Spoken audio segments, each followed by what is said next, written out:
Hello and welcome back to our study of Peninei Halacha, the teachings of Rabbi Eliezer Melamed, Shlita. Hope everyone had an enjoyable Shabbos, a nice weekend as we begin a new week of learning. Please continue davening for Chaylei Tzva Ganei Yisrael, for Shlem L'chol Petzuei Yisrael, safe return of our hostages, learning Le'il Nishmat, Seren Daniel Shemin Rav Doron V'Shelei Hashem Mikum Damo. And let's hope that our tefillas will be answered as we see this ever rapidly changing landscape in our Artenu HaKadosha. And I am not a prophet, I am not the son of a prophet, but something is going on, and it will all unfold as time goes on. But the task at hand is learning Torah in the next chapter, Shmiras Hayayin. Ka'asher Yisrael rotzeh lahafkid yayin shelo bidei goy oved avodah zarah. So let's say a Jewish person wants to give wine for shmira, let's say to watch or to hold, and it's an idol-worshipping non-Jew. So you have to leave the wine sealed in a vessel with two seals. And as long as it remains closed and sealed with these two seals on it, two signs, then the wine is kosher. But if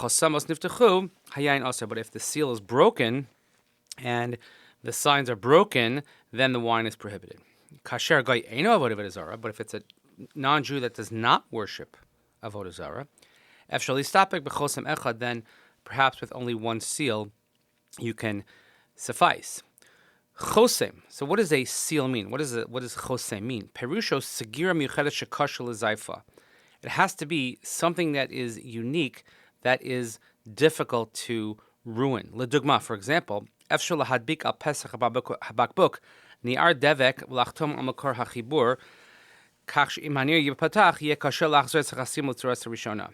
So we have, let's say, for example, something like we use kosher tape. A lot of caterers, when they're delivering food, they'll use specific seal tape, has the name on it that if you even try to open it, you can't reclose it, and it's noticeable with the name, etc., that it would have been broken if anybody tried to tamper with it, anybody tried to open it. So if a person used such tape, and then on the opening you put another piece of paper and also with a sign on it, then this is like two chosamos. It could also be a specific knot that is tied even with a plastic bag, nylon bag. Because if somebody opens it, it would be very hard to return it to its original state. In other words, if it's such a unique knot that is tied. Many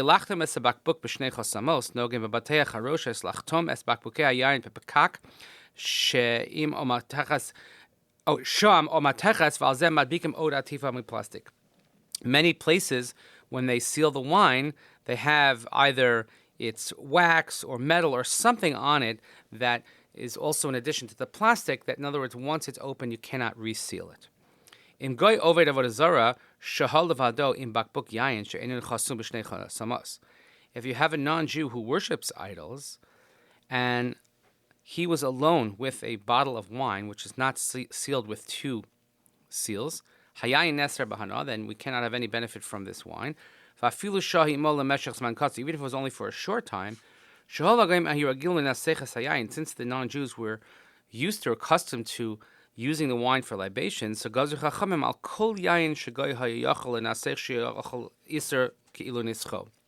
that any wine that is left with such a non-Jew who worships idols, that if he's had the ability to even use it for worship, that it's completely prohibited as if he actually did use it for idol worship. However, if it's a non-Jew that does not worship idols, then we don't have this concern. But if he's alone with the wine, if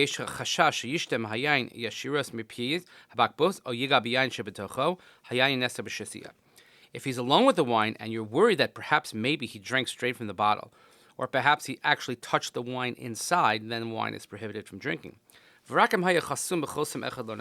of course, it was sealed with one seal, as we've just mentioned. And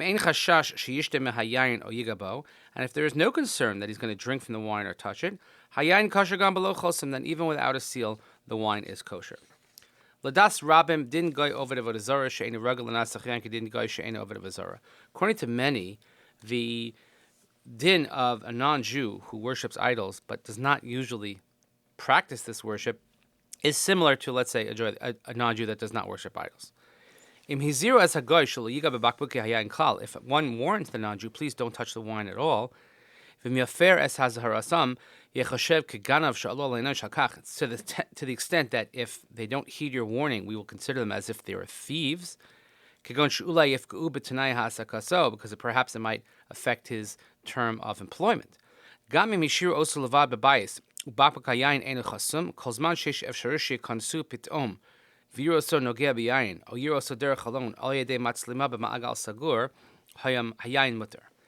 If there's any possibility, so in other words, you have a non-Jew that's alone in your house, and there is an understanding like don't touch the wine, but there's also an ability to be what we would call yotze v'nichnas, meaning that you could pop in at any time, and if somebody's touching the wine, you'd be able to see, or you could see through a window or from another room, or even through a closed-circuit television, he says, then the wine is permitted. However, if there's a possibility where the non-Jew knows that there's a place where he cannot be seen, he cannot be spotted, cannot be filmed, since he can get away with touching or drinking your wine, then if he's alone with the wine in those instances, then the wine is prohibited. Therefore, someone has help in the house, a non-Jewish person helping in the house, and there are times when the non-Jew is alone in the house and might drink from the wine. And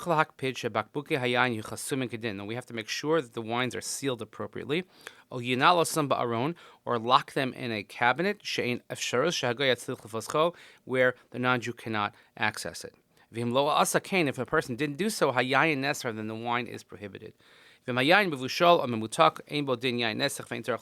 course, we're dealing with non-mevushal wine. If the wine is mevushal or sweetened, etc., then of course there's no concern. So again, just practically speaking, if you have a bottle of wine that is not mevushal, and it's open, and it's in your house, and if you don't have the ability to screen at all times or at any given time, in other words, if there's a possibility where the non-Jew can drink from it without your knowledge, then essentially the wine becomes prohibited. So therefore we have to make sure that we put them away or we keep them sealed, etc., etc. So these are very, very complicated halachas, but again, very, very practical, especially when we have many different people coming in and out of our homes. So let's make sure we observe them properly. So please continue davening for Chalei Tzvagan Yisrael, for Shalom L'Chol Pitzua, Yisrael safe, return of our hostages, Lili Nishmat, Sarah and Daniel Shimon, Avdon Rochelle, and Shemikum Damo. Thank you so much for listening and joining us for another week, especially our friends at MTVA in Yerushalayim.